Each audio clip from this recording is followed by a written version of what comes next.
These protesters believe they are the defenders of democracy and freedom.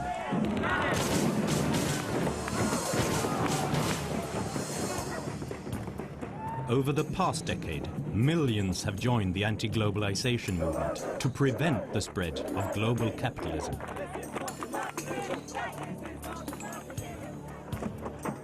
We all want a better world, free from poverty and injustice. But good intentions don't make the world a better place. In this film, I am going to explain why I believe that the anti-globalization movement is ignorant and dangerously wrong.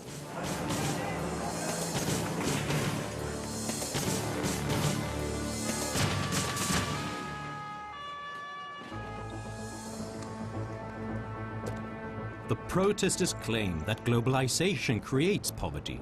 They are wrong. All countries used to be poor. It's only in this new era of modernization that countries have started to escape destitution. In the past 50 years, 3 billion people have been lifted out of poverty. This is historically unique.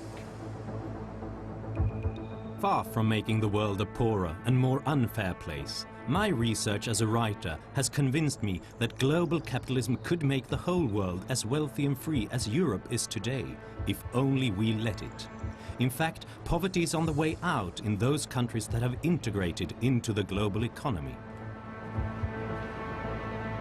150 years ago, my country, Sweden, was poorer than most African countries are today. And this bay was little more than a dump for Stockholm's excrement and garbage. But we embraced globalization, by which I mean a free market economy based on the right to start a business and trade without restriction. And just look at our wealth today. I'm setting out on a journey, first to Taiwan to see how globalization leads to wealth and democracy.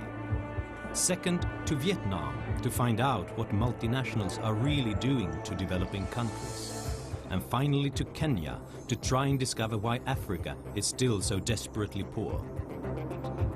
Far from being a threat to mankind, I'm going to show that global capitalism is its savior.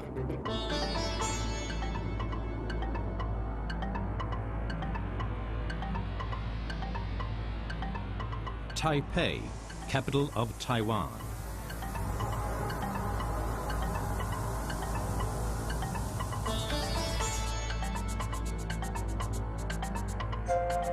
Just 30 years ago, people in this tiny East Asian country were poorer than many Africans today. Malnutrition was widespread and there were no natural resources. Today, its people are as rich as the Spanish.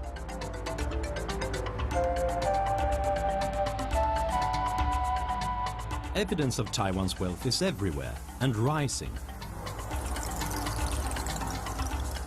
In the 10 years since they began modernizing, Taiwanese poverty rates were cut by more than half.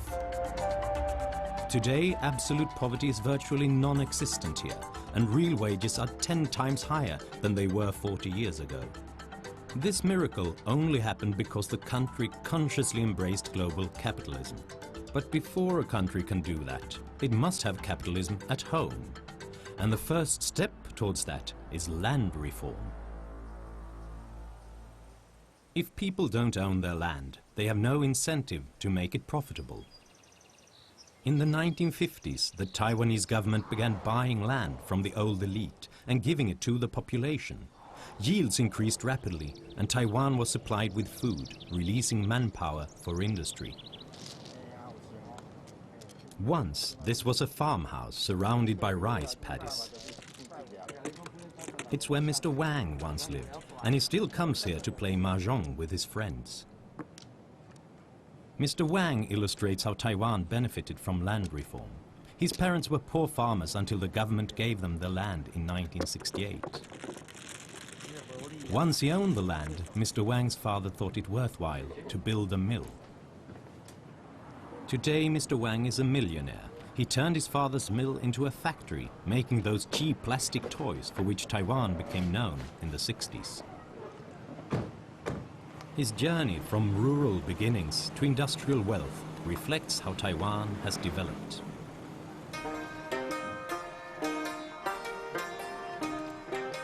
At a nearby tea house, I asked Mr. Wang how it all began.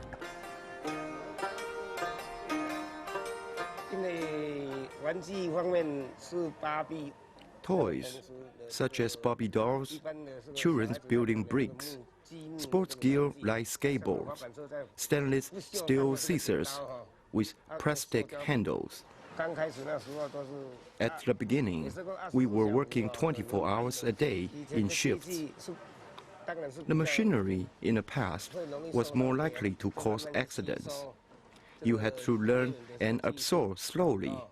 That's what caused the injuries to my fingers, because I didn't know better. These early factories were sweatshops, but back then all Taiwan had to offer was cheap labor and long hours. Mr. Wang told me how the government's push for industrialization during the 60s meant his parents were encouraged to build their factory. At that time, the then vice president was encouraging people to go into manufacturing industry by telling us, your home is a factory, the living room is a factory. Originally, we were growing crops. The field we were cultivating was given to my father by the government. The government was reforming at that time. They wanted to encourage small and medium enterprises. The government decided which land was for industrial use, which meant you could build a factory there. My father was given this opportunity, and so, of course, we made use of the land, and now our children are grown up and doing the same.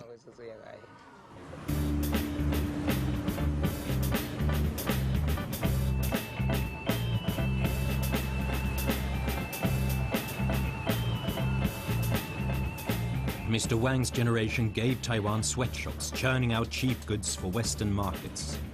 Ugly blights on the landscape, yes, but don't oppose them. They were a transitory but crucial stage on Taiwan's road to riches. If the anti-globalizers had been around when Taiwan industrialized, they would have protested against the factories and told us we were exploiting cheap labor. Surely they would have organized a boycott, and perhaps you would have decided not to buy things made in Taiwan. If enough of you had decided that, Taiwan would still be poor today.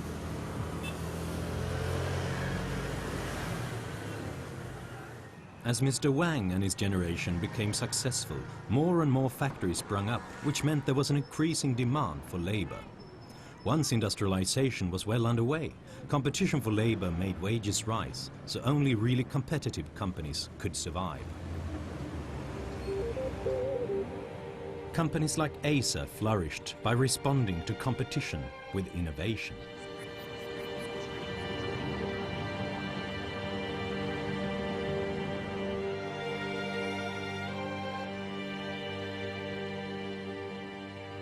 Stan Shi, Acer's chief executive officer, is known for inventing Taiwan's first desktop calculator and the world's first pen watch. Today, Acer is the 7th largest IT provider in the world. This is the first machine we export to the international market. So this is 1981. We train about 3,000 engineers in Taiwan based on this type of machine. So I'm so happy about that. This is really great. And this is the first computer in end of '83. We introduced one of the first compatible computer in the region. Oh, and where was this exported? Almost everywhere. Mr. Shi invited me to join him at his lunchtime workout in the company gym. I wanted to know what he thought was the key to Taiwan's success. Was it easier to start a business in Taiwan than in other countries? Yeah, I think so. People, they really like to own their own business. So we have a joke in Taipei City, they say every 6 person in the street, there's one chairman. But 1 in 6 persons you meet on the streets have a company. Is there less bureaucracy and restrictions than in other countries? I think so. The government regulation, of course, is reasonable, and even many people start the business without knowing all the regulation. A deregulated economy provides the ideal circumstances in which Acer continues to thrive and innovate, constantly improving people's living standards. What will be the products of the future that you will produce? We recognize today we have a lot of technology, but how to do more application, to package in a way it's easier to serve the more population, I think is our vision. And make IT like oxygen, okay? You don't feel it's existing, but it's so important to our daily life. Across Taiwan, families reflect the country's progression. Grandparents were rural farmers, parents factory workers, and today's generation well-paid software engineers and businessmen. Fuji Chang works in IT in the capital and has a taste for expensive cars. Yet, like so many of his generation, his roots are far from the city. Together, we drove to Taichung, the town where he grew up. My father was a factory worker. He worked much harder than us and was exhausted every day. He sweated while working and was always really tired. This is because our education levels are different. My brother and I had higher education, and I finished a master's degree. Our work is mainly office-bound, so our jobs are really different, as one is based on labor and the other on intellect. We used to be very poor, but now we are middle class, comfortably off. Most of my generation now works in the high-tech industry. This mirrors Taiwan's change in the last 20 to 30 years. Fuji's mother still works in a factory. But for her generation, this was a step up from farming and meant parents could afford to educate their children properly. Rising prosperity also increases the returns on that education. My parents were farmers. Back then, I really wanted to be educated. But when I finished primary school, my parents told me that I was the eldest, so I had to earn extra money for the family. I used to make shoes. I had to earn the money because I had 2 kids. Fuji and his younger brother needed to be educated. I'm very happy with what he has achieved so far. He's a good man, always striving to get ahead. He's very good to me. How can I put this? Well, he got married recently, and I went to Taipei City. His general manager and the deputy general manager told me that my son was brilliant. I was so happy to hear it that I cried.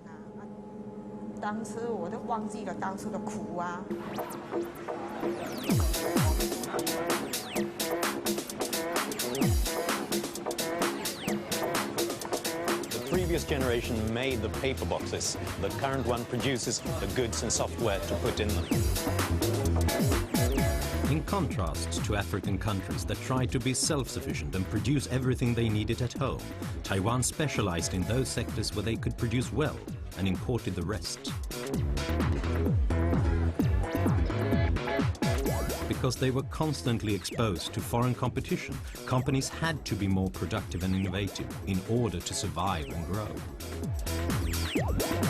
From bicycles and toys to CDs and computers within one generation. I think that sums up Taiwan's story of from rags to riches.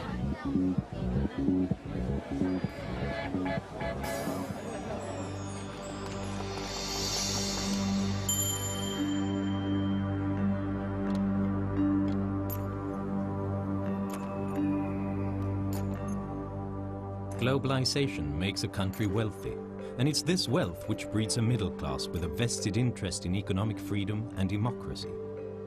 I believe democracy is another happy side effect of globalization. Today, Taiwan is a democracy, like Britain.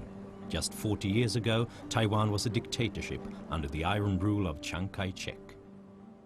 I visited his memorial with Yon Wang, writer-at-large for a business magazine, and a political activist who had taken part in the pro-democracy demonstrations right here.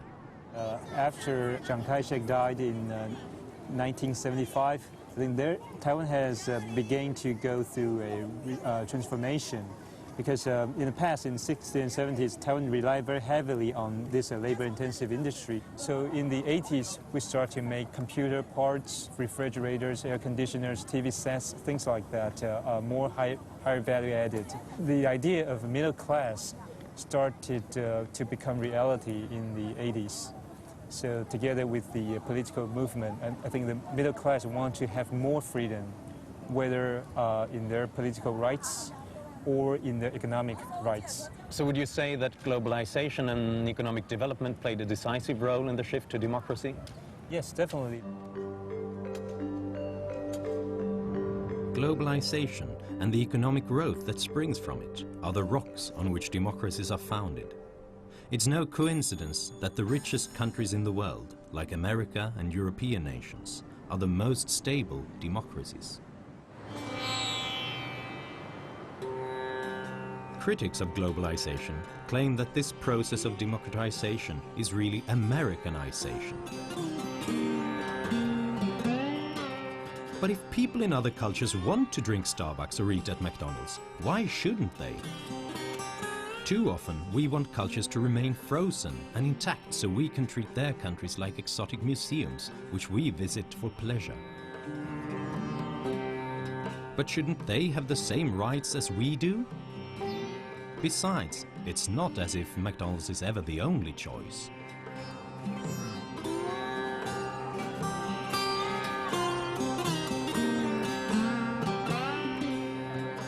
Taiwan got rich by rewarding those who used the best ideas and technologies from all around the world. And they still do. Just look at this place, Cha for tea. They borrow the latest Starbucks concepts to make their own national tea traditions popular and trendy. And they are expanding, with new tea rooms opening in the US and Japan. Globalization brings wealth and freedom to everyone. But the anti-globalization movement claims that it's only the dangerously powerful multinationals reaping the rewards. You want to hear about sporting gear, then don't buy Nike. Nike always wants to take all the profits it can make. Shame Nike's ripping off their workers. Shame Nike's ripping off their workers. A company like Nike is often branded the enemy of liberty and democracy. But it is in fact a huge contributor to wealth and freedom.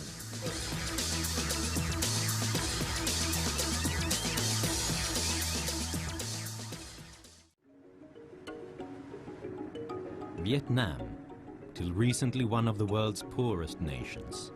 The vast majority of the population still lives off the land. But that's changing. And it's changing because the country is full of those sweatshops that the anti-globalizers are so keen to boycott. We've arrived in the capital, Ho Chi Minh City, once Saigon, and we're on our way to visit the flagship factory of perhaps the most notorious of those multinationals.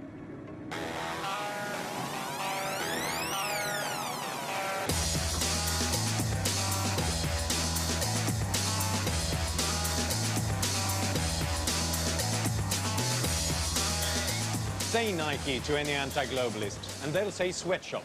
Of course, I wouldn't want to work in one, but I've never said that globalization is a smooth ride. What globalization does is produce long-term benefits, which the protesters keep ignoring. And it's these sweatshops which are the stepping stones to progress. Sweden too had its fair share of them, as did Taiwan. They're a necessary stage in any country's industrialization. The factory's general manager, Lalit Monteiro, showed me around. What many protesters forget is multinational companies are made up of people. And people take pride in working for a company and they want to do the right thing. One of Nike's maxims is do the right thing, and our employees take that very seriously. So when people protest the brand, we feel that there's a responsibility not only from an ethical standpoint to investigate whether there's truth behind allegations, but also because our brand is one of our greatest assets. For example, Nike as a rule does not employ any workers in any of our contract facilities under the age of 18 for footwear and 16 for apparel.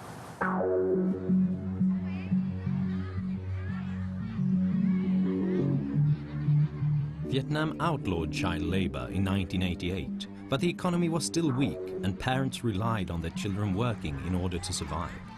But now the number of Vietnamese children in work has dropped by 2.2 million in just 10 years. People can now afford education, and more Vietnamese children are in school than ever before. The idea of multinationals hiring hordes of children to slave in their sweatshops is an outdated myth. There's no incentive for a foreign invested company to hire child labor. First of all, it's not the right thing. But second of all, if a worker is found to have had a fake ID and snuck into a factory, we require the factory to pay for the worker to complete school and to continue paying them their wage. The average age in our contract partner factories is about 24 to 25 years old. But I assume that they work here for a very low pay. Isn't this a way of exploiting cheap labor in a poor country, as many critics would say? The average pay here is $54 a month, which compares to a local minimum wage of $18 or $19 a month for a state-owned enterprise. In addition, if you compare the wages to that of a doctor or teacher, they're not very far off. Many of these workers, they've come from an agricultural-based economy. They've had a chance, instead of working 10 or 14 hours a day in a field, to work in an environment that's clean, that's safe, that pays them a regular wage, where they get free or subsidized meals, and where basically there's an investment in their future training and education. But Nike doesn't pay its workers more simply because it's generous, but because a multinational brings foreign machinery, new management ideas, a bigger market and education for its workers.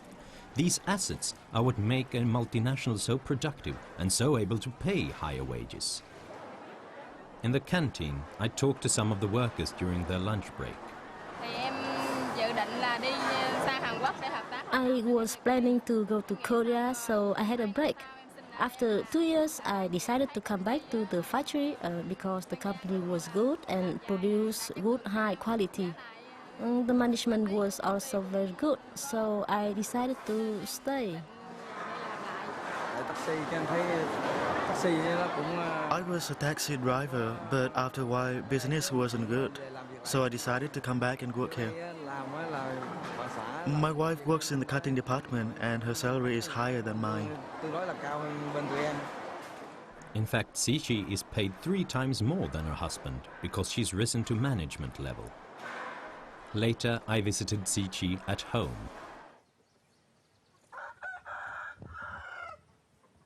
I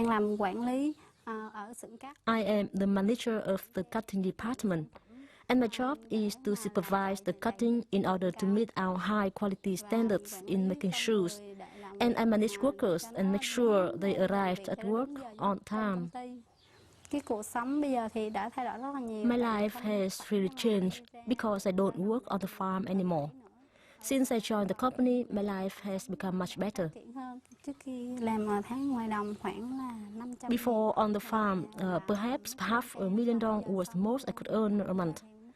Now I earn about $2.25 million, and life is much better now.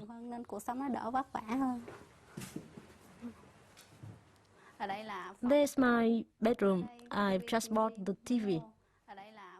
At over £100 a month, Sichi's salary is now over 5 times what it was, and she has used the extra money to build an extension. I'm trying to save money to decorate and make the place prettier. I asked her what hopes she had for her son's future. I want to bring my son up so he becomes a doctor. The anti-globalists urge us to boycott Nike.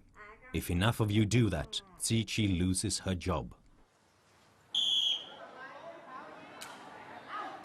Watching workers playing sport during their lunch break, it was hard to see what the anti-globalists were so stressed out about.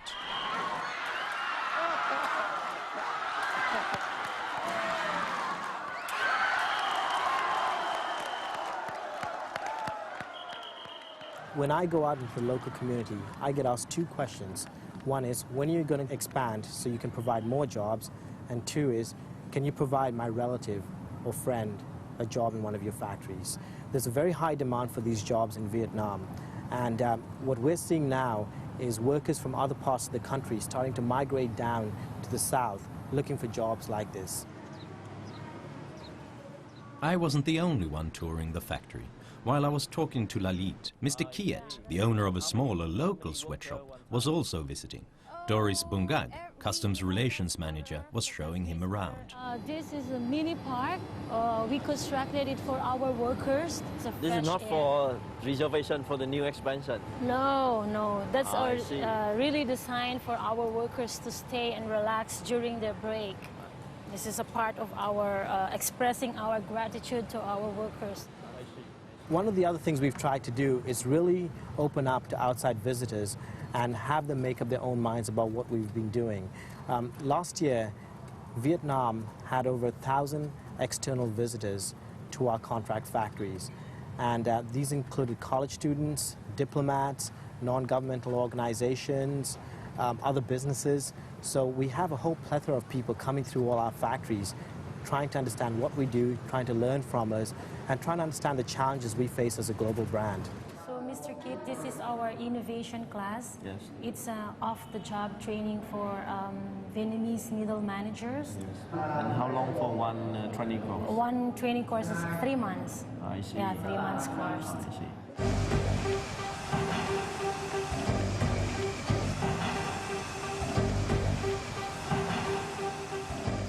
Later, I caught up with Mr. Kiet.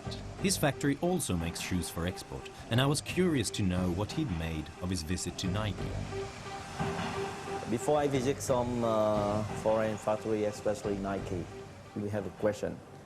Why the foreign factory here, they work well and they can export much more, and anyhow they are better, why they're better than us? And after I visit Nike, and I know the answer. Management from Nike factory, they know how to make the worker happy. And I recognize that the productivity not only come from the machinery, but also come from the satisfaction from the worker. So I mean, for the future factory, one of the points we should concentrate is our working condition. So you see, this is the land is ready for construction. Mr. Kiet had already begun building a new factory. The competition for labor that drives up wages and conditions is already starting here in Vietnam. Local factories don't go bust when a multinational moves in, as the anti-globalists fear. They improve and grow, thus stimulating the economy.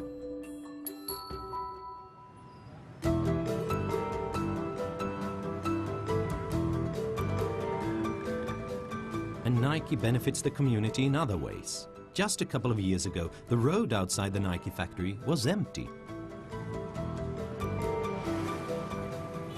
Just look at all this commerce close to the factory. All of this used to be rice farms. Nike also gives microloans to local people wanting to start up small businesses. I went to see Chi Yen and her mother, Chi Han. With a Nike loan, they had started a business making rice paper. It's now thriving. Because of the protesters, it's probably the case that Nike is more careful than most multinationals. But on average, American multinationals pay 8 times more than the average income in the least developed countries. Some critics would say that, yes, perhaps the presence of Nike here and foreign investments can create an economic development in this short run, but then wages will increase and reach that point that business will leave and go to another country with lower wages, such as China. And what is going to happen to Vietnam then? I would challenge those critics on a couple of points. One is Nike has been in countries like Thailand and Indonesia for over 20 years. The wages in those countries, in Thailand for instance, the wage is almost double what it is in Vietnam. Now what happens is, as you stay in the country longer, your productivity increases and you find out that workers produce more even as their wages go up. We expect the same to occur in Vietnam. We expect wages will go up. We also expect to be here for a long time. Actually, if Nike does move on because wages have gone up, it's a great thing for Vietnam, because Nike will have played its part in developing the Vietnamese economy.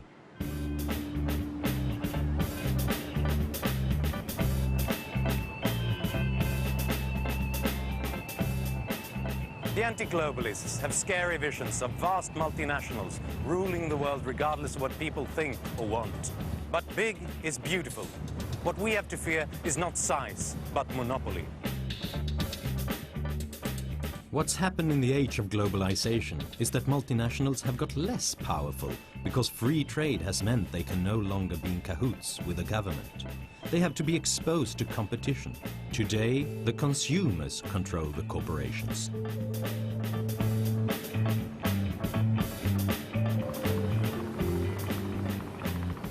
And it's those hated multinational corporations and sweatshops that are helping Vietnam to become rich. In just 15 years, the Vietnamese economy has doubled, and the amount of people living in absolute poverty has halved.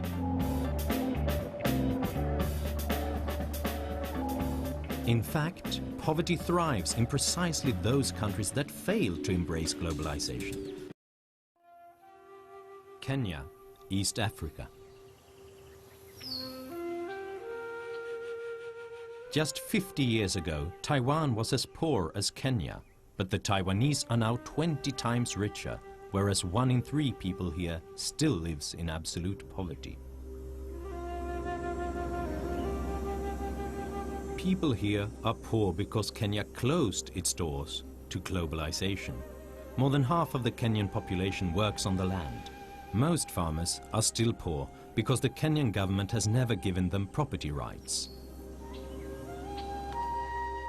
Whereas in Taiwan, giving people their own land was the first step on the road to industrialization and growth. Here, farmers like Simon Wamwaki can't even hope to expand. Simon is not even allowed to build on his land, and anyway it would be pointless to make the investment, as without ownership he wouldn't be able to reap the rewards. This land still belongs to the government. I'm farming it at only for a short time. Even if we are cultivating the land still belongs to the government. So we do it like as if we are moving. Just we fight for survival for today and tomorrow. So you will never get the property right? You will never get the property rights, never.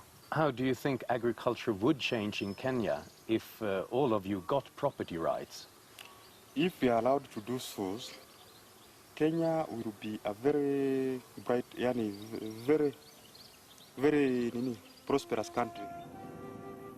But Kenya is not prosperous, hampered by bureaucracy at home and export restrictions abroad. Kibera is a shanty town clinging to the edge of the capital, Nairobi.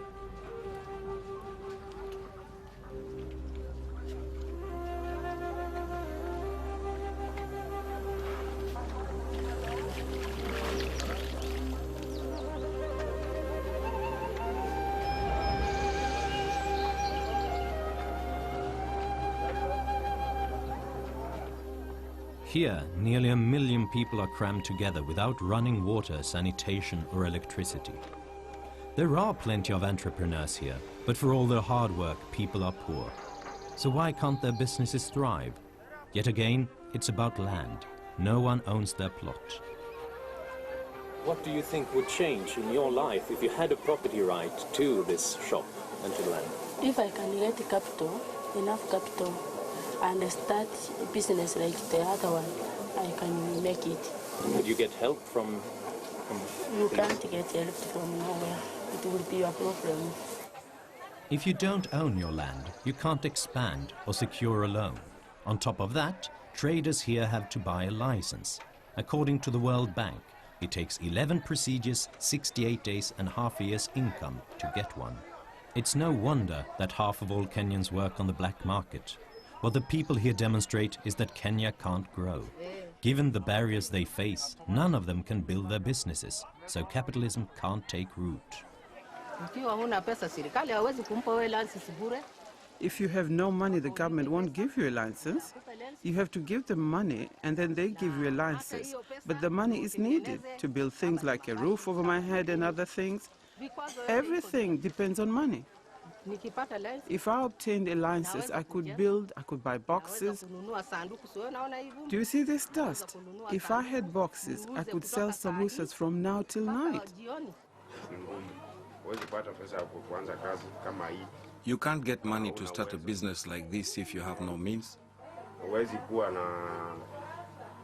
It's hard to get machines like this if you have no money. If I had money to start a business, I would open my own barber shop.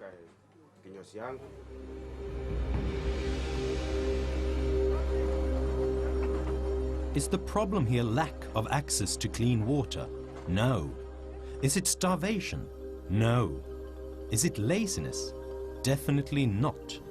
No, it's poverty due to lack of growth, due to lack of reform. Everything else is just a symptom of that. In fact, even the biggest horrors, famine and war, have political causes.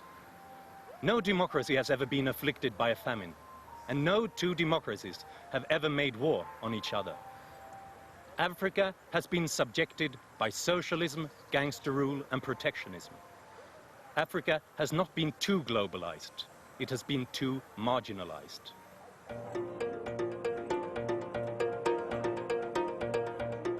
Oppressive and corrupt politicians have systematically shattered Kenya's potential.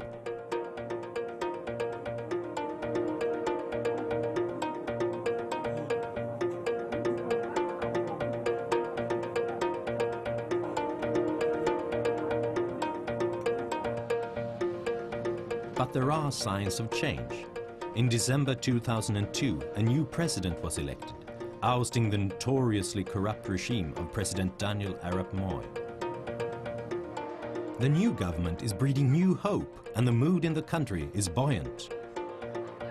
June Aranya, a 21-year-old economics student, is passionate and idealistic about her country's potential to grow.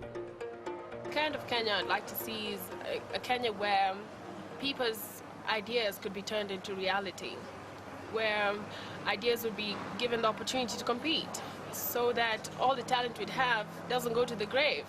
A Kenya where all the other ideas out there that everybody has access to are allowed here.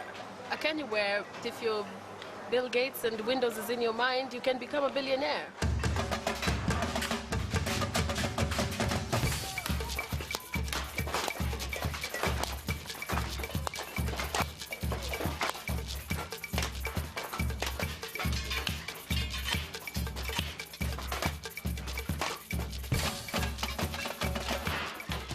This is an outdoor market on the outskirts of Nairobi, known as the Jua Kali, Swahili for under the fierce sun. All kinds of goods, from pots and pans to hubcaps, trunks and toys, are conjured out of scrap metal. People here are clearly talented and as motivated and hardworking as the Taiwanese or Vietnamese. But what multinational would want to set up shop and hire these people in such a hostile business environment? These businesses are doomed to remain informal and small scale. For now, June's dream for Kenya remains an elusive utopia. But it needn't be like this. When the government relaxed restrictions on the mobile phone industry, sales soared, and now cheap mobiles have revolutionized the lives of thousands of Kenyans. The mobile phone industry is booming, and many Kenyans who can't afford expensive state-controlled landlines now own mobiles. My grandfather, we could only visit him once a year before because he lives very far away, and my mother had to save the whole year to be able to ferry the whole family to see him, and he's very sickly. But since the coming of mobile phones, she could buy a phone very cheaply, give it to him, and now we can call him anytime.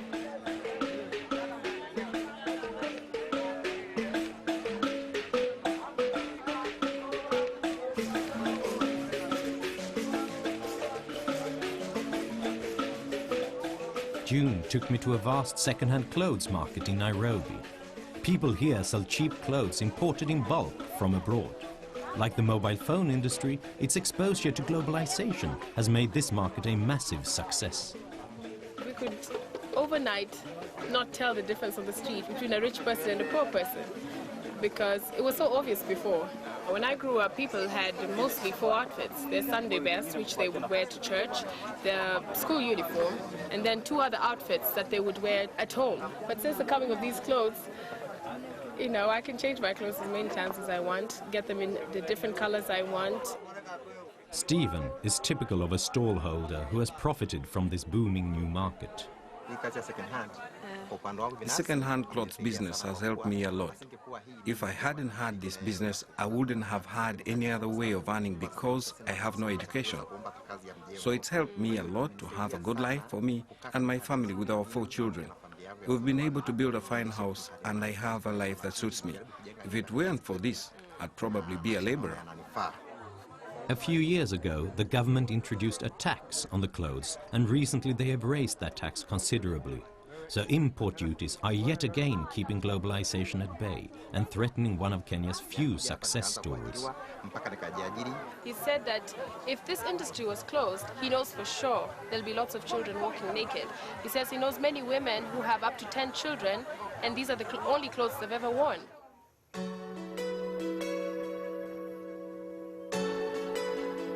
Even if Kenya did away with all its restrictions at home, there remains another vast barrier standing between it and the prosperity that globalization could bring. Wealthy countries have imposed high tariffs on almost all the agricultural products Kenya could export to them, with the exception of some vegetables and flowers. In the case of flowers, the European Union agreed to keep tariffs on Kenya's flower exports low. The result? Kenya has become the leading exporter of cut flowers to Europe. Currently we are selling to the European Union mostly, that is in Netherlands, Germany, Sweden, Switzerland, the UK also. We also sell to the United Emirates and also to the Americas. Jane is the export manager here. I asked her what would happen if the European Union stopped giving the flower industry specially low tariffs. That means that the farms would all perish. I mean, it's a disaster to the industry because right now the margins that we are having are very small, and whatever we are enjoying right now is because of the duty that has been reduced for us. That means if you put the duty, that the farms will certainly not operate, will all close down, and the social impact on that is terrible. The European Union has reduced tariffs on flowers. What would happen if they reduced and abolished the tariffs for all other goods and allowed all of them into the European market? Then the economy in Kenya would do so well. But Kenya isn't doing well, despite these isolated success stories. And I believe that's partly because what we are currently doing is even worse than just trying to keep Kenyan agricultural exports out. The European Union protects our farmers by subsidizing food for export to countries like Kenya. The result? Formerly thriving commercial farms like Peter Mwangi's are suffering. In fact, over the last few years, Peter has had to stop cultivating large parts of his land. Some people in Europe, they think that they are actually helping a country such as Kenya when the taxpayers are subsidizing wheat and so on. What would you say to them? Oh, they are not helping Kenyans because they bring wheat when we don't need it. When they should bring when we ask them to bring, maybe when we have drought. Or maybe they could be taken to a country like Ethiopia or Somalia where they don't grow wheat. But when we need it at the right time, they can bring, but not when we are harvesting or when we have a bumper crop. But how do you imagine I'm having a crop, someone brings another crop from outside the country, dumped it here, and I want to harvest? My wheat is not bought. It's not fair at all. So the EU subsidizes our food exports, and hard-working farmers like Peter suffer. And then, when there's a food shortage a few years down the line, we send more wheat as food aid. Kenyans are good at farming, both crops and livestock. They don't need aid. They need the chance to compete. When rich countries drop their protectionism, profits can soar. Yet the EU is often unwilling to open its doors to foreign competition. With tariffs, we keep their goods out. With subsidies, we destroy their markets here. We spend half of the entire EU budget on our farmers, the common agricultural policy.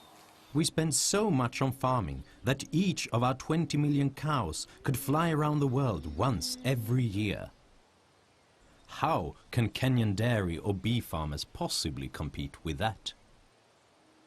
But if we allowed Kenya to export them, and if Kenya did away with its restrictions and red tape, Kenya could seriously compete with us.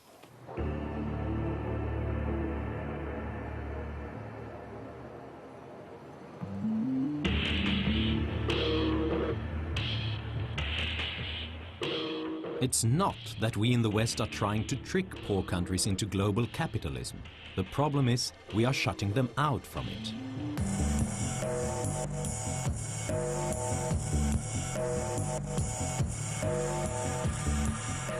The two areas where the poorest countries could compete most strongly and so become rich are farming and textiles. But these are precisely the goods in which rich countries refuse to trade freely.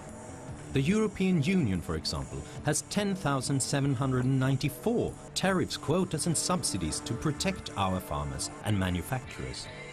Imagine the amount of bureaucracy dealing with all that paperwork.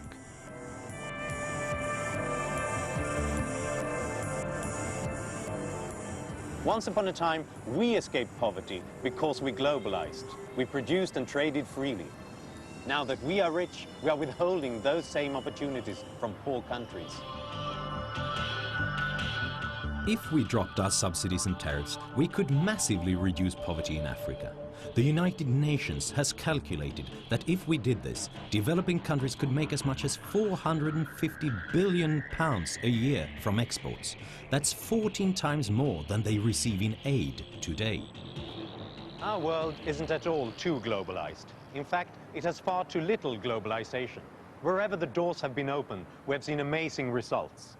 Therefore, one of the worst enemies of the poor today is the anti-globalization movement. They are encouraging the EU and the US to have more, not less restrictions. These people are wrong and dangerous.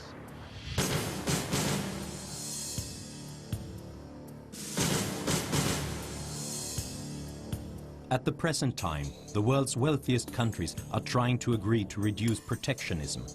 If this happens, it'll make it much easier for poor countries to trade their way to prosperity. But the anti-globalization protesters, however well-intentioned, have given our governments an excuse to back away from these reforms. So today, we all face a choice. Do we lobby our governments against globalization? Or do we campaign against the barriers to globalization that still exist? World poverty is not inevitable. Global capitalism can end that poverty. It has done so wherever it's been given a chance, in Europe, North America, East Asia.